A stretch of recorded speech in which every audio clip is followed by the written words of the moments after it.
Are you ready to stand on the stage, get your story straight, share it with people so they learn from your life experience, you can transform their lives, they can transform their own lives. Through you, you have more impact, and when you do it strategically, you also earn more income. Are you ready? Like truly, are you ready for this next level of life? This magical experience? This transformation for you and your audience. And if that's what you want, but somehow your confidence is not there yet, or your fears are getting in the way, your nerves are like, get so triggered when you're maybe just thinking about those two words, public speaking. And if that's you, know that's not that weird. Like 75%, according to research, 75% of the adults have some sort of fear of public speaking. To such an extent, there's even a terminology. It's called colossophobia. The fear of public speaking. It's even like a terminology, like there's a definition for it. Like it's that wild. So if it's you, just know that it's kind of human as well. You're going to understand why, just based on how we're designed as humans. And what we're going to do is we're going to get rid of it. And we're going to do that solving the right problem for the right solution. And before I go there, I just want to have a big fat disclaimer. I'm not a therapist. I'm not a neuro-linguistic scientist or whatsoever. But I do believe I'm an incredible, passionate speaking coach that helped myself from being, some people would call it an introverted child. And like lack of being seen, heard, like super uncomfortable to talk to people, even though you might not believe that now, that's okay. To really thriving and also very comfortable with myself, like with my authentic self, not like a made up version. We're gonna meet more and more. I'm gonna tell some personal stories. We're gonna meet. It's gonna be fun. And I've helped like hundreds of other people from doubting themselves to really, really thriving on stages and impacting lives through that. So, with that said, we're going to focus on the 3 biggest reasons that you're probably afraid of it. We're gonna find out which of these 3 is most relevant for you. They're probably all there a little bit, but we're gonna figure out which one it is, and then we're gonna solve the right problem with the right solution. Because what I see happening a lot with public speaking fear, let's call it that, is that it's not the cause that is solved, but it's more like the symptom of it, right? And when the symptom is solved, it's not even always with the right solution, right? Sometimes the wrong problem gets solved with the wrong solution. It's so important. Like, have you ever had someone, or you had it yourself, where you're just like, kind of like your heart starts to pump, your sweat, it like comes from all different pores. Sorry if you're a visual learner. Your heart rate goes up. What I said, your throat is getting a little dry, and then you're hearing yourself, I'm so nervous. And then you might think, okay, I need to do some deep breaths. Like, I have to control my heart rate. It needs to go down. But what if you're this adventure seeker and you're going on a roller coaster, or you have a date with maybe a new person or your person, and you're like so excited? What happens is that in the body, the same happens as if you would call it nervousness. Nervousness and excitement, what happens in the body is exactly the same. It's just the story, it's just the meaning that's different.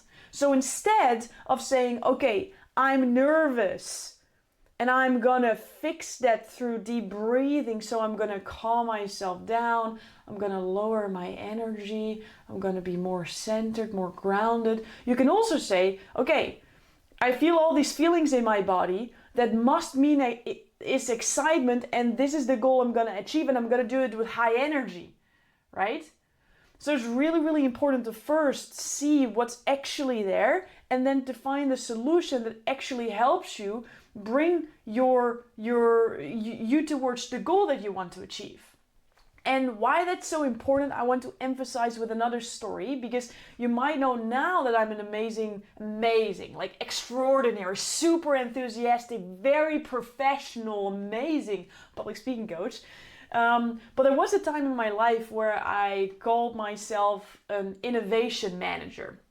And there was one project where I was involved for a big school system. There were all different schools, and the problem they were facing was, and that's what they were stating, our children don't eat healthy snacks when there's a break in between lessons. So we were there as the innovation team, and that's what the problem was that we needed to solve. Now, when you have that problem, how can you solve it, right? Like, there's all different ideas that come to mind. Like, how can you help children, or young adults eat more healthily? So what about more healthy snacks, or making it cheaper, or getting all the unhealthy things away? Yeah, but then they go to the supermarket, they may buy it themselves. Like, this whole wagon wheel, and you can just try different things, right? That's the symptom. But for us, in order to really solve the problem, we had to understand what the problem really was, so we could solve the right problem, and then with the right solution. Make sense? So what we did is we started to investigate, and that's what we're going to do. Start to investigate, what is the problem really? What's really going on? And in this case, we started to have conversations with those children, and we asked them. We figured out, like, we observed what was going on, why they buy their snacks and all those things. And what we found out is that the breaks were 15 minutes. And when they would go to the kiosk, like the cafeteria basically, to order something, then the unhealthy snacks were already pre-made, while the healthy snacks needed to be prepared in that moment, which took way longer. So when they would stand in the line and order a healthy snack, their break was almost already finished before they had it. Oh my God! So what if the problem, the assumptive problem, the hypothesis was not true, and it was not about like their lack of resources or money or their lack of willingness, but it was actually the time that was the real problem. So the solution that we created was, what if we can create an order system where they can order their healthy food before the break starts, so it's already prepared, so when they go there, they just have to pay and take it with them. And you know what happened? They actually bought healthier snacks, because we figured out the right problem and we served the right solution to solve the right problem. And again, that's what we are going to do, because there's 3 reasons that you, like, when I coached all those people, I saw 3 buckets that are the cause of the fear of public speaking. And the first reason, you might want to write this down, the first reason is your past experience. The first reason is your past experience. What do you connect public speaking to? And what past experience is the reason for that, right? We're going to dive more into this later on, but what I already want to tell you is that I helped someone who connected public speaking to humiliation. Because what she saw, she didn't even go through this herself, but her friend who did a presentation in school years before got humiliated because he wasn't quote unquote perfect, because the people in the audience didn't per se like it or whatever happened. Was humiliated. So now she connected humiliation to public speaking, and now she doesn't want it. So we have to figure out, what is the past experience that creates your emotional connection with public speaking?